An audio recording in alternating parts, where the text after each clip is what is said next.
औरत का असली घर कौन सा होता है? उसका मायका या ससुराल? चलिए इस कहानी में जानते हैं। मानसी को घर सजाने का बहुत शौक था। एक दिन मानसी अपने पिताजी से कहती है, पापा, कल आते वक्त सड़क के किनारे लगे रंगीन गमले लेते आना। छत में छोटा सा गार्डन बनाऊंगी। अरे 2 महीने बाद तेरी शादी है, ससुराल जाकर ही सजाना, वही तेरा असली घर होगा। और फिर मानसी की शादी नारंग से हो जाती है। नारंग का घर होता तो है बहुत बड़ा, लेकिन पुराने तरीके का। फिर एक दिन, माँ जी देखिए, मैंने ड्राइंग रूम सजाया है।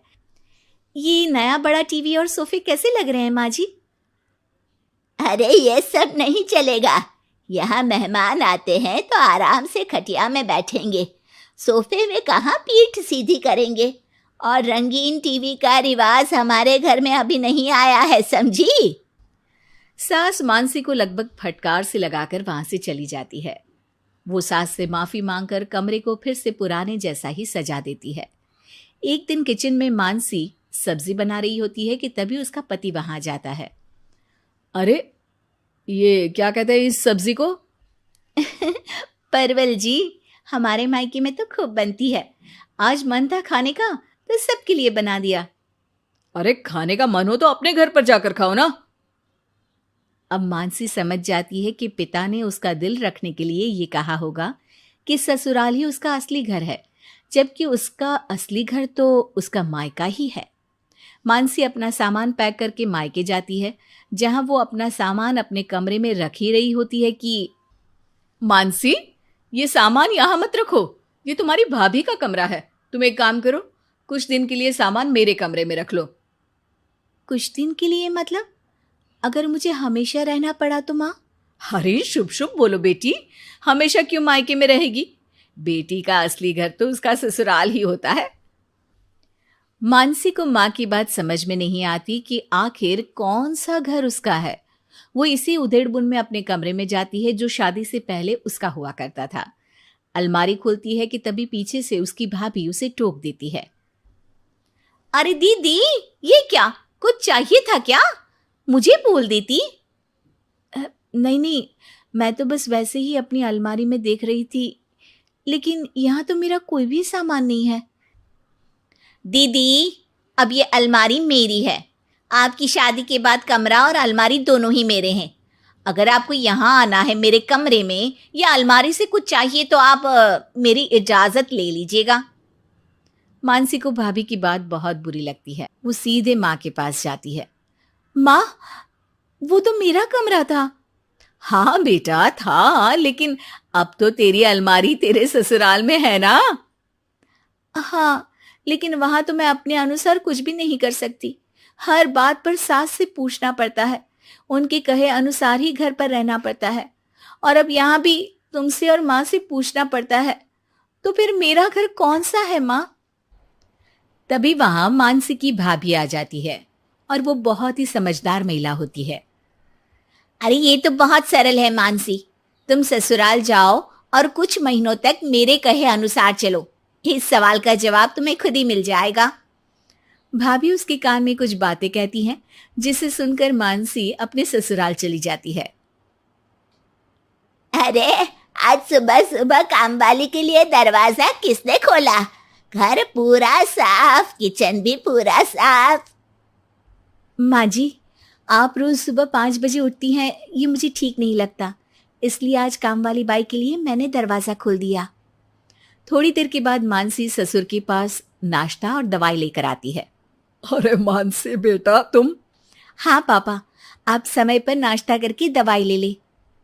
मानसी पति के लिए टिफिन पैक करती है और पति को देती है। अरे मानसी, आज तो मेरी अलमारी बहुत साफ है और आज खाना भी मेरी पसंद का। क्या बात है। धीरे धीरे मानसी ससुराल वालों में सबका ख्याल रखती है, सबका ध्यान रखती है। एक दिन, ये क्या है मानसी? अब माफ करिएगा मम्मी जी, आपके मना करने पर भी मैं एलईडी टीवी ले आई। काम करने के बाद जब मैं फ्री होती हूँ ना, तो टीवी देखने का बहुत मन करता है। ब्लैक एंड वाइट टीवी में मुझे समझ में नहीं आता, इसलिए अपने कमरे के लिए कलर टीवी मंगवाया था। अरे बेटा, तेरा घर है, अपने कमरे में क्यों? ड्राइंग रूम में ही टीवी लगवा दे, हम भी देखेंगे। मानसी सास की बात सुनकर खुश हो जाती है। अरे मानसी, याद है एक सब्जी खाने का तुम्हें बहुत मन था, तो वो सब्जी बनाओ ना, हम सब लोग भी वही खाएंगे। लेकिन वो तो यहाँ पर बनती नहीं है ना। अरे भाई, किचन तुम्हारा है, इस घर की तुम मालकिन हो, अब तो तुम जो खिलाओगी वही खाएंगे हम। मानसी की समझ में नहीं आता कि अचानक घर वालों के व्यवहार में इतना बदलाव कैसे। वो अपनी भाभी के पास मायके जाती है। भाभी, आपके कहे अनुसार मैंने सबका ख्याल रखा, घर की हर छोटी जरूरतों को मैंने खुद पूरा किया, और अब तो घर का हर सदस्य मुझे ही घर की मालकिन मानता है। लेकिन ये क्या फॉर्मूला थी भाभी, समझी नहीं मैं। देखो मानसी, घर किसी एक का नहीं बल्कि पूरे परिवार का होता है। 4 दीवारी ईंट कंकड़ से बनने वाला घर अपना तभी होता है जब हर व्यक्ति अपनी जिम्मेदारी समझ उन 4 दीवारी को घर बनाए, और ये तभी मुमकिन होगा जब आप खुद उस घर को अपना मान कर रहें जहां आप रहते हैं। मैं समझ गई भाभी, लड़ाई झगड़ा चलाकी से कोई भी घर अपना नहीं हो सकता, फिर चाहे वो औरत का ससुराल हो या फिर मायका। ये कहानी सिर्फ एक कहानी नहीं, बल्कि समाज के उस आईने को दिखाती तस्वीर है जहां एक बहू पूरा ससुराल बर्बाद कर देती है। क्या है ये? कैसी है तुम्हारी बहन? पता है कल हम बाजार गए ना, तो रिक्शे का पैसा नहीं निकला उसकी जेब से। सतीश कुछ नहीं कहता, वो तो बस ये सोचता है कि शादी के बाद सब ठीक हो जाएगा। लेकिन सुची, जिसके मन में ससुराल के लिए सिर्फ नफरत ही नफरत थी, सुची अपनी बहन से कहती है, मैं तो सिर्फ सतीश के साथ रहना चाहती हूँ, लेकिन उसके माँ बाप बहन सब कुछ झेलना पड़ रहा है मुझे। तभी सुची के पापा आते हैं। अरे देख ले, एक बार शादी हो जाने दे, फिर नर्क बना देना उन लोगों की जिंदगी, अपने आप अलग हो जाएंगे। गांव में भी तो मकान है, बूढ़ा बूढ़ी वहीं जाएंगे। एक बार बहन की शादी हो जाए, फिर क्या करना है मैं बताऊंगा। हाँ पापा ठीक बोल रहे हैं। वैसे भी ना तुम सतीश से ही मतलब रखो, टारगेट सिर्फ सतीश को रखो, धीरे धीरे उसके परिवार को उससे अलग कर देना। सुची की माँ, जो कि एक अच्छी महिला थी, वो देखती है कि कैसे उसका पिता अपनी बेटियों को ससुराल में लड़ाई झगड़ा करने की सीख दे रहा है। देखिए जी, बेटियों को अच्छी शिक्षा दीजिए। कैसी बातें सिखा रहे हैं आप? तुम तो चुप रहो, एक लड़का पैदा नहीं कर पाई, अब क्या बुढ़ापा अकेले काटेंगे? इन लोगों का घर टूटेगा तभी तो हमारी एंट्री होगी। खैर, भोले भाले सतीश के माता पिता सुची को घर की बहू बना लेते हैं। शादी के अगले दिन, बहू आज अच्छी सी साड़ी पहनना। वैसे तो तू सतीश के साथ पहले भी घर आती रहती थी, लेकिन जीन्स टॉप और सूट में। आज मैं अभी तो देखो साड़ी में मेरी बहू रानी कैसी लगती है। सुची सास की बात सुनकर भी अनसुना कर देती है। वो सूट पहनकर किचन में जाती है, जहाँ सारा घर शादी के बाद बिखरा होता है। क्या हाल बना रखा है घर का? पूरा घर बिखरा पड़ा है। अरे बहू, वो शादी का घर है ना, वैसे भी तेरी सास धीरे धीरे करती है, लेकिन सारा काम खुद ही करती है। देख रही हूँ घर की हालत। और प्लीज आप ना अपने कमरे में जाइए, वैसे भी सारा दिन टीवी चलती रहती है। अरे तो सतीश के पापा रिटायरमेंट के बाद घर में ही रहते हैं, टीवी देखेंगे ना, इसमें इतना बवाल मचाने की क्या बात है बहू। सुची को तो सास की बात ऐसे लगती है जैसे तीर। मम्मी जी देखिए, ऐसे तो बात मत करिए मुझसे, समझी? मुझे ऊंची आवाज सुनने की आदत नहीं है। शोर सुनकर सतीश भी आ जाता है। क्या चल रहा है यहाँ माँ? रोज तो घर में शांति रहती है और शादी के पहले दिन ही। सास रो रही थी, ससुर सर पर हाथ रखकर बैठे थे। ये लोग जीने नहीं देना चाहते। अरे नफरत होती है मुझे इनकी शक्ल देखकर। बहू जोर जोर से चिल्ला रही थी। वो ध्यान ही नहीं देती कि सामने पड़ोसन सब कुछ सुन रही थी। अरे ममता बहन, मैं तो बहू को देखने आई थी, लेकिन कोई ना, फिर आती हूँ। अरे शशि बहन, आओ आओ, चाय साथ में पीते हैं। पड़ोसन ना चाहते हुए भी बैठ जाती है। बहू मुंह बनाकर कमरे में चली जाती है और सास चाय लेकर पति और पड़ोसन के साथ बैठ जाती है। बहू थोड़ी तेज है लगता है, अरे नहीं नहीं, वो नहीं है ना, घर के माहौल में ढलने में थोड़ा वक्त लगेगा। बहुत अच्छी है हमारी बहू। पड़ोसन जो थोड़ी देर पहले ये सारा ड्रामा देख चुकी थी, वो समझने की कोशिश करती है कि आखिर ऐसी जालिम बहुओं की करतूतों को समाज से क्यों छुपाना। इस बहू की असलियत तो वो सबको बताएगी। फिर अगले रोज पार्क में ममता बहन कितनी सीधी है, घर वाले भी कितने सीधे, लेकिन सतीश न जाने कौन सी चुड़ैल उठा लाया। ये नहीं बसा सकती घर भर। हाँ तो क्या चिंता है, जाए पति को लेकर। सुनील जी ने कितनी मेहनत से ये घर खड़ा किया है। घर बन रहा था तो कैसे घंटों खड़े रहते थे, देखा था ना। तभी सुची पार्क में टहलती हुई सबके पास आती है। नमस्ते आंटी, आप लोगों से मिलना था। वो क्या है ना, अब तो मैं भी इसी मोहल्ले में हूँ, तो सबको जान लेना सही है ना। हाँ क्यों नहीं, लेकिन ममता बहन कहाँ है? ये तो उनके और भाई साहब के टहलने का वक्त है ना। हाँ, बोला था उन लोगों को कि टहलाओ, लेकिन कहने लगे फिर घर में कौन रहेगा, तो मैं आ गई। वहीं दूसरी तरफ घर में ससुर। घुटन हो रही है, क्या करूँ, कहाँ जाऊँ? अरे कोई बात नहीं, बहू आ जाए तो हम चलेंगे ना।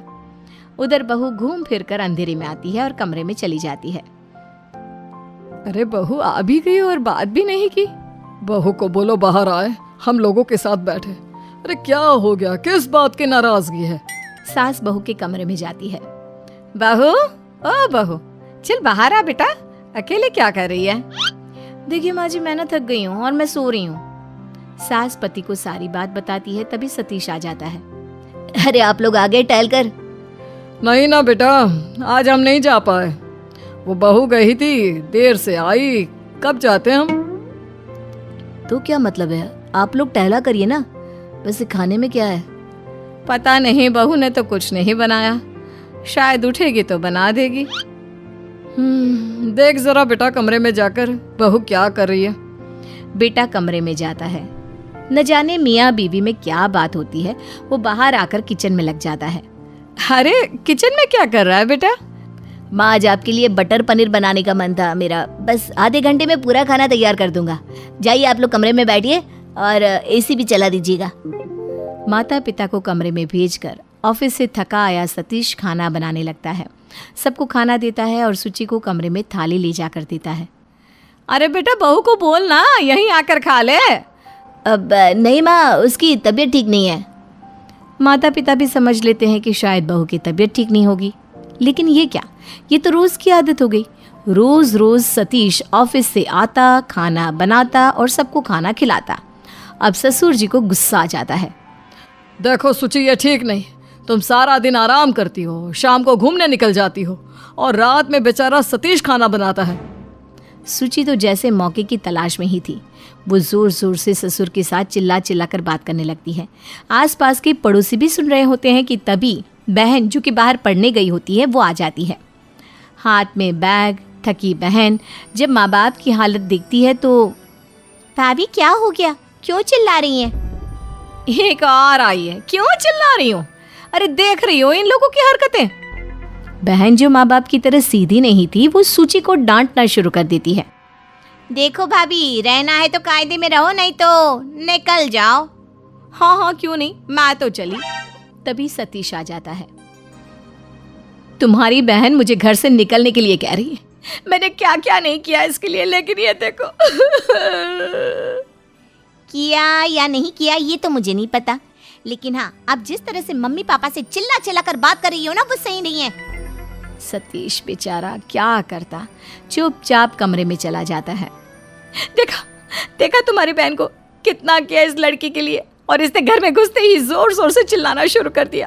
बस हाथ नहीं उठाया उसने, क्योंकि तुम आ गए, नहीं तो मार भी देती।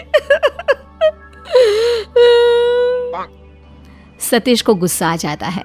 बीवी के झूठे आंसू उसे ऐसा कर देते हैं कि अब उसे बीवी के सिवा कोई और समझ में ही नहीं आता।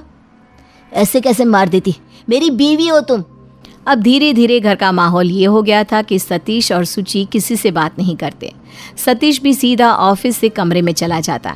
बाहर माँ बाप ने कुछ खाया नहीं खाया, तबीयत कैसी है कुछ पता नहीं था। फिर एक रोज, ये क्या है, सतीश के माँ बाप के साथ कितना ही बुरा व्यवहार कर लिया, लेकिन ये तो बिल्कुल घर छोड़कर जाने को तैयार ही नहीं है। कुछ तो जुगत लगानी होगी। हे भगवान, आज तो काम वाली भी नहीं आई। क्या करूं? बहू से कहती हूँ काम में हाथ बटा दे जरा। बहू, ओ बहू, जरा बाहर आना बेटा, काम वाली नहीं आई है। अरे क्यों उसे बुला रही हो? फिर कोई ना कोई कलेश करेगी और क्या। होता भी वही है। बहू जोर जोर से सास पर चिल्लाना शुरू कर देती है। तभी घर में सतीश की बुआ आती है और साथ में कुछ पड़ोसी भी थे। अरे दीदी, कैसी हैं आप? मैं तो अच्छी हूँ भाभी, लेकिन आप ठीक नहीं लग रही। सुची आदत के अनुसार सबके सामने अच्छा बनने की कोशिश करती है। अरे बुआ जी नमस्ते। ये बोलकर वो बुआ के पैर छूती है कि बुआ पीछे हट जाती है। सुची बेशर्मों की तरह हंसती है। आइए आइए, आप लोग भी अंदर आइए। देखो ममता बहन, तुम्हारी बहू की सारी करतूत देख ली। अब इसे बोल दो कि जब हम लोग आया करें तो हमसे बात ना किया करे। सुची पड़ोसन की बात सुनकर रोने लगती है। अरे मैंने आप लोगों के साथ क्या बुरा किया जो मुझे ऐसे सुना रहे हो? माना हम लोगों के साथ बुरा नहीं किया, लेकिन समाज में तुम जैसी बहुओं को सम्मान दिया गया ना, तो तुम्हारा देखा देखी सारी औरतें ऐसे ही बिहेव करेंगी। हाँ, अब तो हमारे मोहल्ले में भी तुम्हें कोई नहीं पूछेगा। शायद आप लोग ठीक कहते हैं। जुर्म सहना भी उतना ही बुरा है जितना जुर्म करना। मैं आज अपनी बहू का सामूहिक तौर पर विसर्जन करती हूँ, जिससे ऐसी बहू होने से पहले कोई 10 बार सोचे।